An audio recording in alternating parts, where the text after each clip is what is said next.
在这个喧嚣的世界里，我们常常感到一种难以名状的孤独，即使身处人群之中，内心却是一片荒芜。许多时候，我们被迫戴上一副坚强的面具，将焦虑、恐惧和悲伤深深埋藏在心底，因为我们生活的环境或文化告诉我们，流露情感往往被视为软弱的表现，诉说痛苦甚至会被认为是在给他人带来不必要的负担。这种被迫的沉默，就像一块无形的巨石，日复一日地压在我们的胸口，让我们喘不过气来，却又不得不强颜欢笑，去应对生活的每一个挑战。仿佛只要我们紧紧闭上嘴巴，那些撕裂心肺的伤痛就会奇迹般地消失不见。在许多深受传统观念影响的社会中，看心理医生或者寻求治疗依然是一个带住某种羞耻感的禁忌话题。我们被教育要顾全大面子，要像各成年人一样自行消化情绪，这导致了我们在面对心理困境时，往往失去了向外求助的勇气和管道。于是，我们在深夜里辗转反侧，独自面对那些狰狞的念头，试图用理智去压制情感的洪流，但往往事与愿违，越是压抑，内心的反扑就越是猛烈。这种无法言说的痛苦，不是因为我们不够坚强，而是因为我们缺乏一种能够在沈默中自我疗愈的工具，一种不需要向外人开口也能重建内心秩序的智慧。然而，如果外界的对话是大门紧闭的，我们是否还有另一扇窗可以打开？这正是斯多葛主义在当今时代重新焕发光彩的原因，特别是在那些情感表达受限的文化语境下。斯多葛哲学并不是教导我们变成没有感情的石头，更不是要我们像机器人一样切断所有的情绪连结，这是一个巨大的误解。相反，它是一套精密的心灵手术工具，教导我们如何在不依赖外部倾诉的情况下，通过内在的对话来解剖、理解并转化我们的痛苦。它提供了一种可能性，即使在没有治疗师的房间里，我们依然可以找到灵魂的安宁。试想一下，罗马皇帝马可·奥里略，他是当时世界上最有权力的人，却也承受着常人无法想象的孤独与压力。面对瘟疫的肆虐、边境的战火以及宫廷内部的背叛，他没有现代的心理医生可以倾诉，也不能向臣民流露恐惧。他在战仗的烛光下写下的审思录，其实就是他与自己的心理治疗记录。他向我们证明了，当一个人无法向外寻求慰藉时，他完全有能力向内挖掘，建立一座坚不可摧的内心堡垒。这不是逃避，而是一种更深层次的面对，是一种在绝对孤独中锻造出的绝对力量。斯多葛主义的核心魅力在于它赋予了我们自我主权。在心理治疗中，我们往往依赖治疗师的引导来解开和解，这当然非常有价值，但在某些环境下却是奢侈甚至不可得的。而斯多葛哲学则将治疗的权利交回到了我们自己手中。它告诉我们，治愈不一定非要通过语言的宣泄来完成，它更可以通过认知的重构来实现。当我们学会了如何正确地看待发生的事情，而不仅仅是被事情本身所伤害时，我们就实际上已经开始了一场深刻的自我治疗。这种力量不需要他人的许可，也不受社会禁忌的限制，它完全属于你自己。许多人误以为斯多葛主义就是忍受，是打落牙齿和血吞，但这完全低估了这门哲学的深度。忍受是被动的，是充满怨恨的压抑，而斯多葛式的接纳是主动的，是充满智慧的转化。当我们感到愤怒、嫉妒或绝望时，斯多葛主义者不会说不要感觉，而是说让我们来审视这个感觉。这种审视的过程其实就替代了传统治疗中被倾听的功能。你自己成为了那个观察者，你自己成为了那个充满慈悲与理性的治疗师。在一个不鼓励谈论情绪的社会里，这种分身的能力是我们保护心灵健康的最后一道防线。塞内卡曾说过，我们在想象中受的苦远比在现实中多。这句话精准地击中了现代焦虑的根源。我们内心的很多痛苦其实源于我们对未来的灾难化想象，以及对过去的无休止反刍。在没有人引导我们走出思维迷宫的时候，斯多葛哲学提供了一张清晰的地图。它教导我们区分什么是真实的威胁，什么仅仅是我们大脑编造的恐怖故事。这种认知的矫正在现代认知行为疗法中是核心技术。而令人惊叹的是，早在2000多年前，斯多葛哲学家们就已经将其作为日常修行的基本功了。因此，探讨斯多葛主义是否能替代治疗，并不是要否定专业医疗的价值，而是在探讨一种生存策略。对于那些身处高压职场、生活在情感内敛的家庭，或是因为种种原因无法开口求助的人来说，斯多葛主义不仅仅是替代品，它可能是唯一的救生圈。它不需要你预约时间，不需要你支付高昂的费用，更不需要你冒着被评判的风险去暴露自己的脆弱。它只需要你愿意安静下来，翻开书本，然后开始一场诚实的、赤裸的、有时甚至是痛苦的自我对话。我们将在接下来的内容中深入探讨这套哲学的具体操作方法。我们不会只停留在看开点这种无用的心灵鸡汤上，而是要学习具体的思维工具。我们要学习如何像一位熟练的外科医生一样，精准地切除那些导致我们精神发炎的错误信念。我们要学习如何在混乱的情绪风暴中找到那个永远宁静的台风眼。这是一场关于心灵自由的革命，而这场革命不需要流血，只需要你思维的转变。在这个充满不确定性和压抑感的时代，或许我们最需要的不再是寻找一个可以哭诉的肩膀，而是锻造一副可以扛起命运的脊梁。如果社会不允许我们软弱，那我们就必须学会另一种形式的强大，不是麻木不仁的冷漠，而是洞察世事的泰然。接下来，请跟随我的脚步，我们将一步步拆解斯多葛哲学的智慧，看看他是如何将一个在痛苦中挣扎的灵魂重塑为不可战胜的战士。你准备好开始这场自我疗愈的旅程了吗？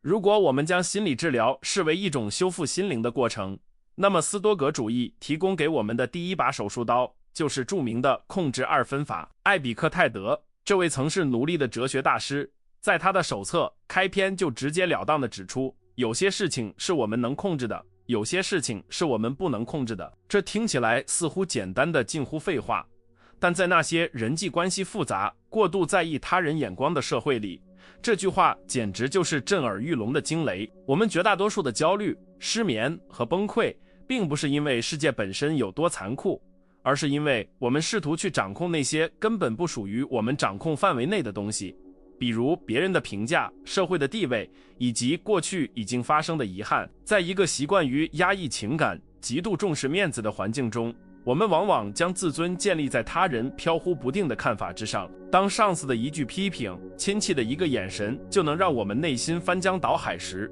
我们其实已经交出了心灵的钥匙。心理治疗师通常会引导你区分现实与想象，而斯多葛主义则要求你更进一步，彻底切断对身外之物的情感依赖。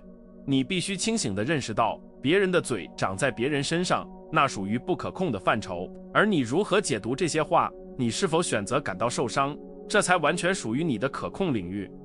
这种界限的划分是重获心理自由的第一步。想象一下，你是一名参加奥运会的射箭手，你花了数年时间练习姿势、调整呼吸、保养弓箭，直到松开手指的那一刻，这一切都是你能控制的。然而，一旦箭矢离弦，风向的改变、靶子的移动，甚至是一只突然飞过的鸟，都不再受你左右。斯多葛主义告诉我们，我们应该将全部的精力投注在发箭这个过程的完美上，而不是执着于中靶这个结果。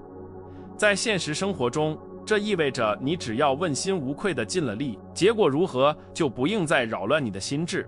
当你学会对结果放手，焦虑就会自然消散。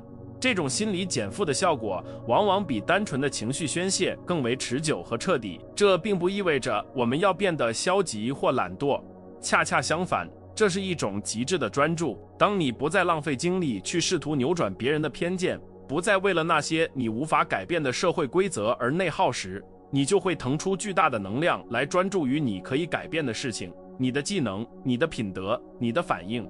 这就是斯多葛式的内在城堡。在没有人可以倾诉的孤独时刻，你可以退回到这座城堡中，关上大门。外面的世界可能狂风暴雨，但在这条界限之内，你是绝对的君主，没有任何力量可以在未经你允许的情况下伤害你。紧接着，斯多葛主义为我们提供了第二个强大的工具，认知重构，也就是艾比克泰德所说的，困扰我们的不是事物本身，而是我们对事物的看法。这句话是现代认知行为疗法的鼻祖，也是自我疗愈的核心。在一个不鼓励谈论情绪的社会里，我们往往认为是外部事件直接导致了我们的痛苦，他羞辱了我，所以我很生气。但斯多葛主义打断了这个链条，他指出，在事件和情绪之间存在着一个关键的环节，那就是我们的判断。试着练习一种被称为客观描述的技巧。当你遭遇挫折时，剥离掉所有带有情感色彩的形容词，只描述物理事实。例如，不要说我不幸被那个恶毒的老板当众羞辱了，而是告诉自己，老板发出了高分贝的声音，指出了我报告中的3个错误。前者是一个悲惨的故事，会引发羞耻和愤怒；后者只是一个中性的事实，你可以冷静地决定是否需要修正错误。当你学会像剥洋葱一样剥去事件表面的情感包装，你会发现，绝大多数让你痛不欲生的事情，其本质都平淡无奇，根本不足以撼动你的内心。这种技巧在处理愤怒时尤为有效。塞内卡在《论愤怒》中建议，当怒火升起时，最好的解药就是时间。它不是让你压抑愤怒，而是让你延迟反应。在那个不允许你当场爆发的环境里，与其在心里反复咀嚼仇恨，不如利用这个时间差启动你的理性大脑，问自己，这件事在5年后还重要吗？这个人的意见真的能定义我的价值吗？你会发现，愤怒往往源于我们的预期落空。我们预期世界应该对我们好，而一旦我们调整了预期，愤怒就会失去燃料，自然熄灭。或许你会问，这种理性的分析会不会让我们变得冷血？这是一个常见的误解。斯多葛主义追求的不是无情，而是不动心，一种不被负面情绪奴役的宁静状态。你可以感受到悲伤，可以感受到爱，但你不会被这些情绪淹没，以至于失去理智。在无法寻求外部帮助的社会里，这种自我调节能力是至关重要的生存技能。你不再需要一个治疗师告诉你你的感受是合理的，因为你自己已经审视过了你的感受，保留了合理的，剔除了那些由错误判断引发的虚假痛苦。此外，斯多葛哲学还教导我们练习预想逆境。这听起来有些悲观，但实际上是一种强大的心理疫苗。每天早晨，你可以花几分钟想象今天可能遇到的糟糕情况：交通堵塞、同事甩锅、计划失败。这不是为了让你焦虑，而是为了让你提前做好心理准备。当这些事情真的发生时，你不会感到震惊和受伤，因为你已经在脑海中演练过应对方案了。这种防御性悲观能极大降低生活中的冲击感，让你在变故面前保持惊人的镇定。对于那些习惯了报喜不报忧的人来说，这种内在演练是一种私密的排毒过程。你不需要向家人坦诚你的恐惧，因为你已经在内心的演练场上直面并战胜了他们。你成为了自己的军师，预判了战场上可能出现的陷阱。这种主动的心理防御比事后的心理抚慰要有效得多，它让你从一个脆弱的受害者变成了一个随时准备战斗的勇士。生活依然艰难，但你已经穿上了铠甲，那些曾经轻易刺穿你皮肤的冷嘲热讽，现在只能在你的铠甲上留下浅浅的划痕。我们还必须谈谈羞耻感这个强大的敌人。在东方文化中，羞耻感往往是用来控制个人的工具。斯多葛主义对此有着极具解放性的观点。唯一的耻辱在于作恶，在于违背理性与美德。如果你没有做错事，只是遭遇了失败、贫穷或他人的误解，那根本不是你的耻辱，那是命运的安排。你不需要为自己无法控制的事情感到羞愧。这种价值观的重塑能够从根本上斩断社会压力对个人的精神束缚，让你在充满评判的目光中依然能昂首挺胸。要把这些哲学转化为疗愈的力量，我们需要一个具体的载体，那就是哲学日记。这不同于普通的流水账，也不是用来发泄情绪的垃圾桶，它是你的手术台。每天晚上回顾你的一天，不是为了自责，而是为了分析今天哪一刻我失去了平静？是什么念头触发了我的焦虑？那个念头符合客观事实吗？下次我该如何运用控制2分法来应对？马可·奥里略的《沈思录》就是这样写成的。当你开始书写，你就开始了与最高智慧的对话。这场对话的深度和诚实度，甚至可以超过与普通治疗师的交谈。在这个过程中，你会发现自己逐渐生出一种旁观者的视角。当强烈的情绪来袭时，你不再是那个在洪水中挣扎的人，而是站在岸边观察水流的人。你会对自己说：哦，看，这就是焦虑的感觉。我的心跳在加速，我的手心在出汗，但这只是生理反应，并不代表世界末日。这种将自我与情绪剥离的能力，是所有高阶心理训练的目标，而斯多葛主义让这一切在你的卧室里，在你的笔记本上就能实现。当然，这条路并不好走。在没有外部支持的情况下，依靠自我理性来对抗根深蒂固的情感习惯，需要极大的毅力。你会反复失败，会重新陷入情绪的漩涡，这都很正常。斯多葛主义者从不要求完美，他们只要求进步。每一次当你意识到自己正在被非理性的情绪绑架，并试图深呼吸拉回理智时，你就是在进行一次成功的自我治疗。这不是一次性的奇迹，而是一种生活方式的重塑，是你在无声的世界里为自己开辟的一条通往自由的地下通道。通过这两把利剑，控制二分法与认知重构，我们已经开始清理内心的杂草，但要建立一座真正坚不可摧的堡垒，我们还需要更宏大的视野。我们需要学会如何不仅仅是忍受命运，而是去热爱它。我们需要将个人的痛苦放置在浩瀚的宇宙中去审视，从而获得一种超越凡俗的解脱。在下一章中，我们将探讨斯多葛主义中最高阶的心法，那些能让你从根本上超越痛苦、拥抱命运的智慧。请做好准备，我们的旅程将进入更深邃的领域。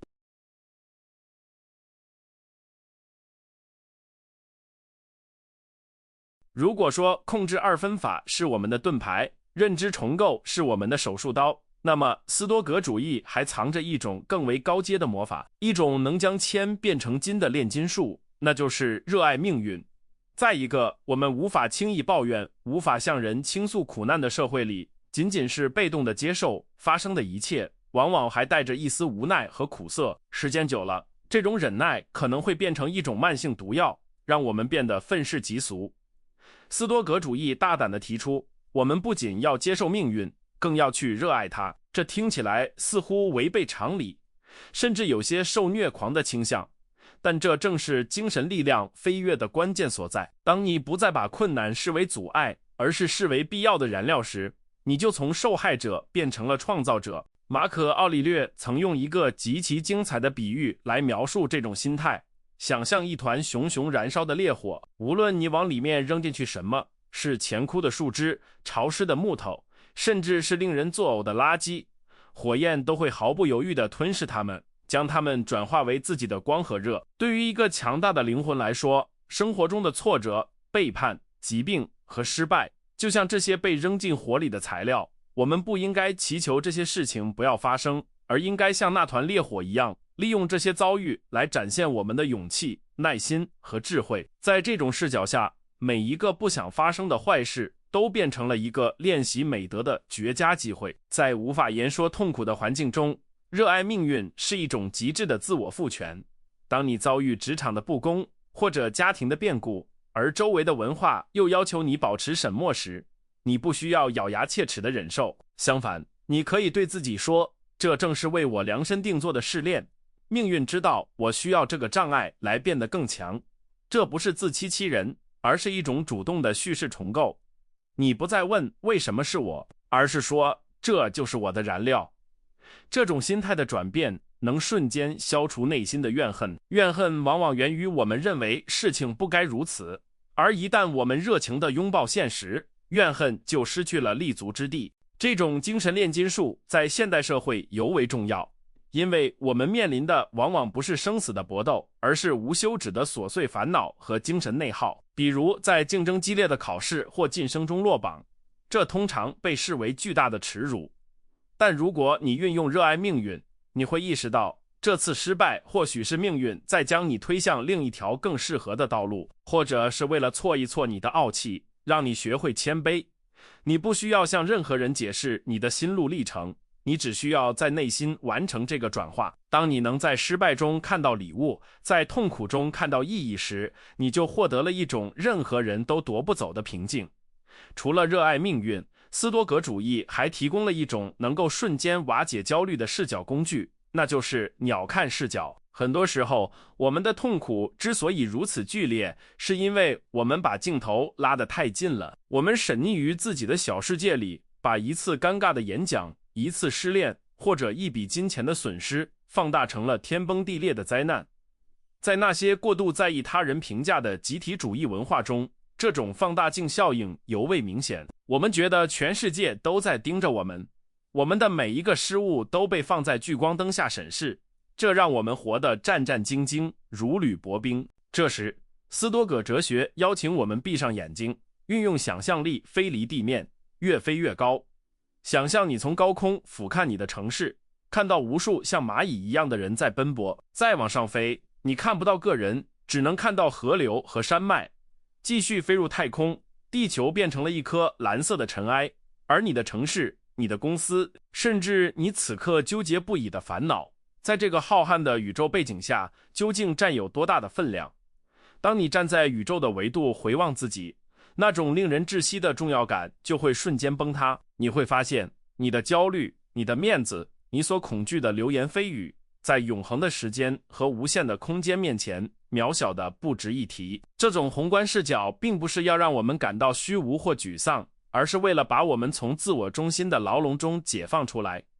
当我们意识到自己不过是宇宙瞬息万变的一部分时，那种必须成功、必须完美的沉重包袱就会卸下。柏拉图和马可·奥里略都深谙此道，他们经常仰望星空，不仅是为了欣赏美景，更是为了洗涤心灵。在一个不允许你示弱的社会里，这种视角的转换是你私密的避难所。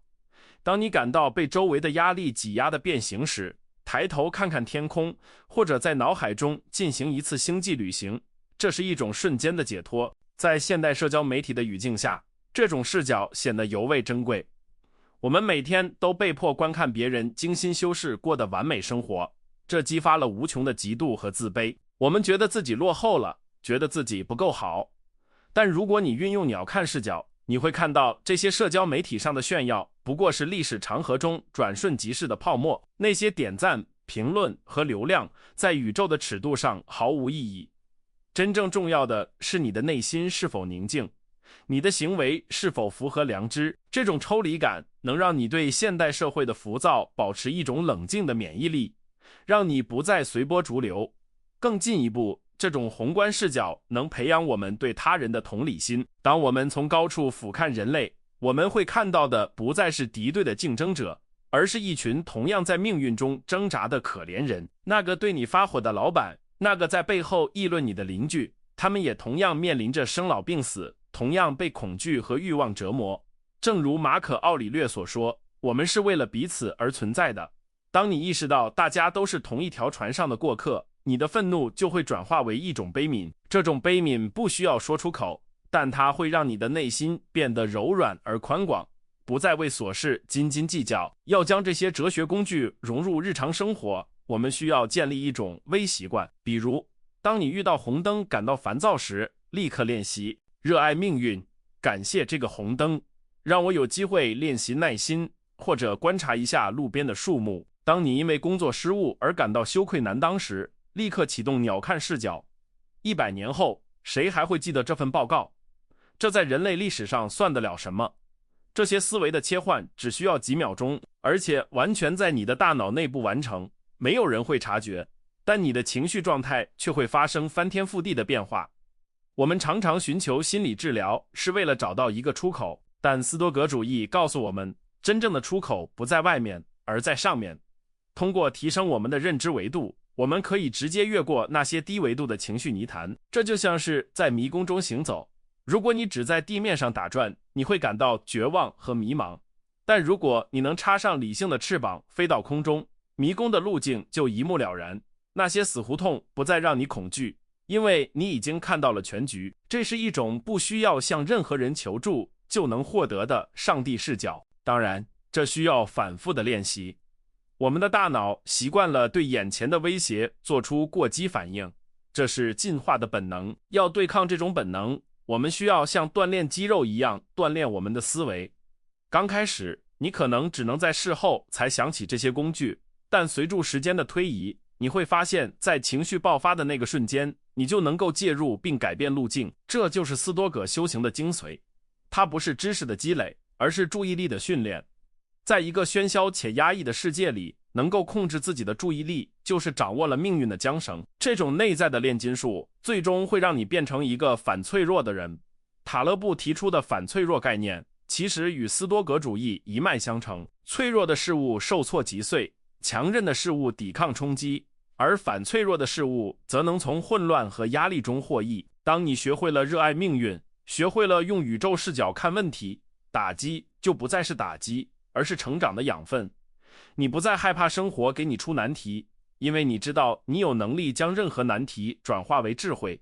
这种自信比任何外部的安慰都来得坚实。至此，我们已经装备了强大的防御和转化工具。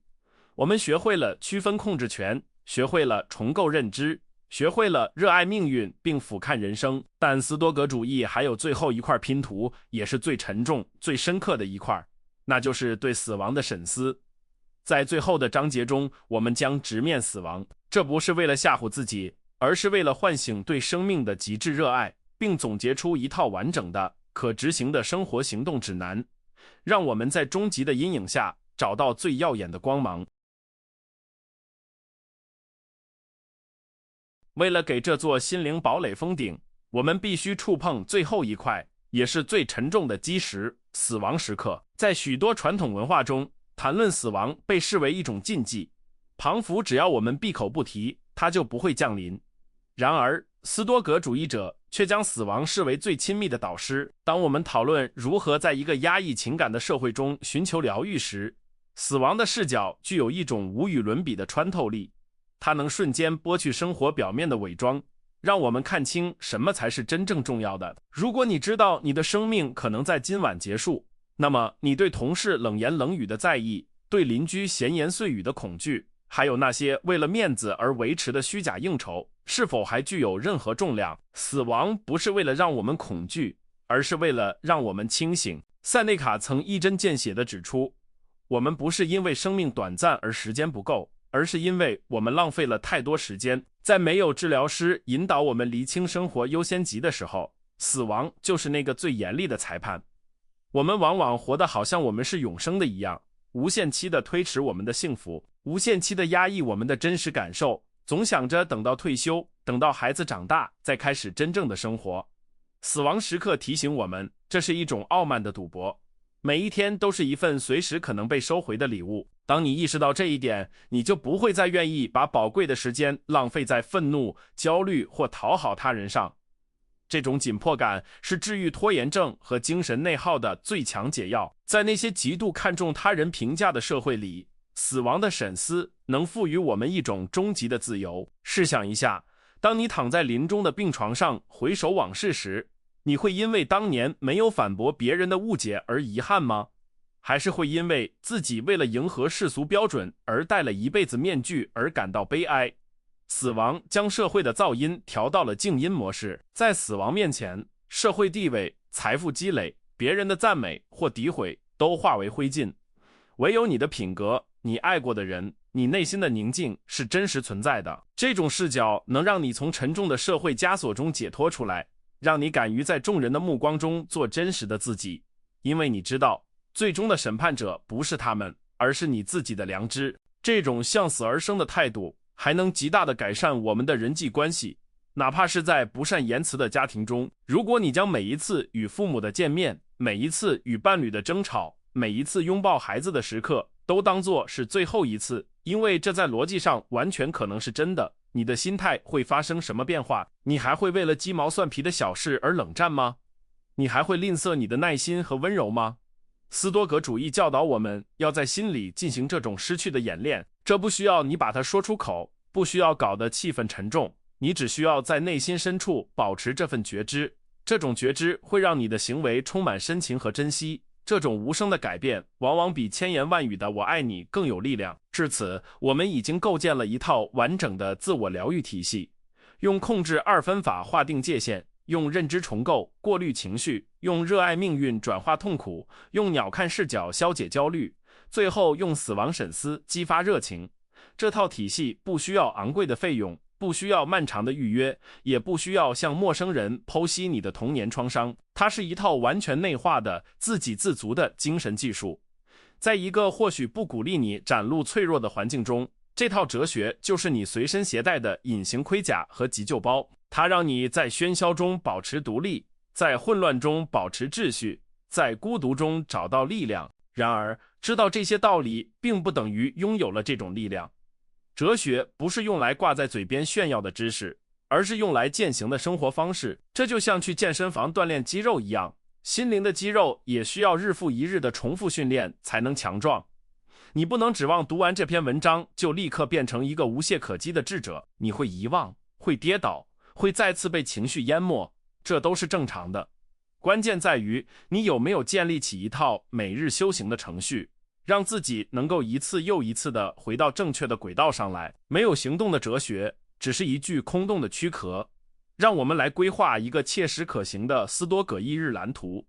早晨，当你睁开眼睛，不要急着抓手机看社交媒体，花5分钟时间进行晨间预演，告诉自己，今天我可能会遇到忘恩负义的人、傲慢的人、欺诈的人，但我不会被他们伤害，因为我知道美德与恶习的区别。预想今天可能发生的困难，并提前规划你的应对策略。这就像是战士在上战场前检查自己的装备，这短短的5分钟将为你一整天的情绪稳定打下坚实的基础，让你从被动的应对者变成了主动的掌控者。在白天练习当下的警觉，这意味着你要时刻监视自己的念头，就像守门人监视城门一样。每当你感到情绪波动，比如愤怒升起或焦虑来袭时，立刻喊停，在心里问自己，这是在我的控制范围内吗？我现在的判断是客观的吗？如果你发现自己正在为不可控的事情烦恼，立刻运用我们学过的工具进行切割。这种微小的碎片化的练习可以随时随地进行，在会议的间隙，在地铁上，在排队时，没有人知道你在做什么，但你的内心正在进行一场激烈的自我修正。晚上则是这一天最重要的收尾工作，哲学日记。回顾你的一天，像法官审视案件一样审视自己的行为，问自己3个问题：今天我哪里做得好，哪里做得不好？明天我可以如何改进？不要陷入自我批判的漩涡，要保持客观和建设性。如果你今天发了脾气，不要骂自己无能，而是分析触发点是什么，下次如何避免。如果你今天保持了冷静，给自己一点肯定。这个反思的过程就是将经验转化为智慧的过程。随着时间的推移，这本不想给别人看的日记将成为你最珍贵的心理治疗档案。或许你会觉得这样生活会不会太累、太理性、太孤独？事实恰恰相反，当你不再被外界的情绪勒索所左右，不再为无意义的琐事耗费心力时，你会感到前所未有的轻松和精力充沛。你会发现你依然有丰富的情感，但那是纯净的、可控的快乐和爱，而不是浑浊的焦虑和恐惧。至于孤独，斯多葛主义者从不孤独，因为他们始终与宇宙的理性同在。你正在与历史上最伟大的灵魂马可·奥里略、塞内卡、艾比克泰德进行跨越时空的对话。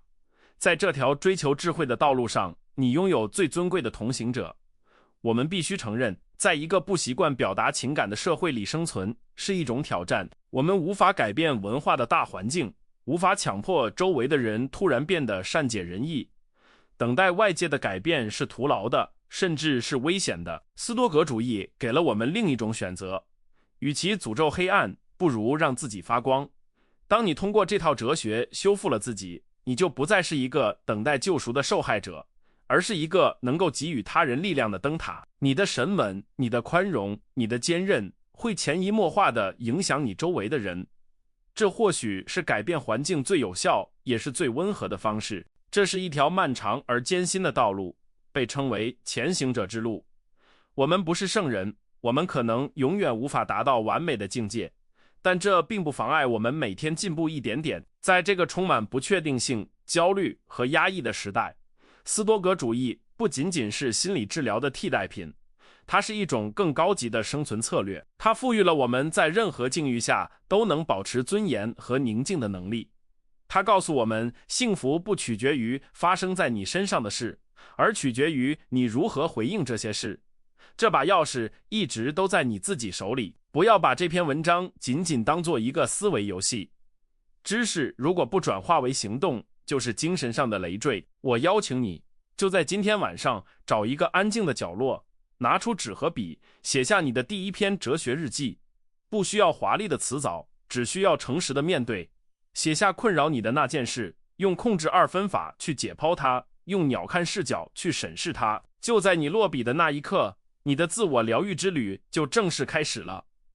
这一步只有你能迈出，没有人能代劳。你的内心比你想象的要强大得多。你不需要依赖外界的认可来证明自己的价值，也不需要等待别人的允许来获得快乐。你拥有将地狱变为天堂的思维力量。在这个嘈杂的世界里，愿你能建造起属于自己的内心堡垒。愿你在风暴中依然能守住那份不可动摇的宁静。记住，你是你灵魂的君主，这一点任何人都无法剥夺。现在，我想问你一个问题：在我们今天讨论的所有斯多葛工具中，控制2分法、认知重构、热爱命运、鸟瞰视角、死亡审思，哪一个是你觉得目前最迫切需要的？为什么？请在评论区留下你的思考。这不仅仅是为了互动，更是你向自己许下的第一个承诺。当你把它写下来时，你就已经开始了改变。如果你觉得这趟心灵旅程对你有所触动，请不要吝啬你的点赞和分享，这或许能帮助另一个在沈默中挣扎的灵魂找到出口。订阅我们的频道，加入这个追求智慧与力量的社群。我们不贩卖焦虑，我们只提供武装心灵的武器。下一次，我们将深入探讨如何在充满毒性的职场环境中运用斯多葛智慧，让自己在勾心斗角中保持毫发无伤。这是一场关于自由的战斗。我们下个视频见。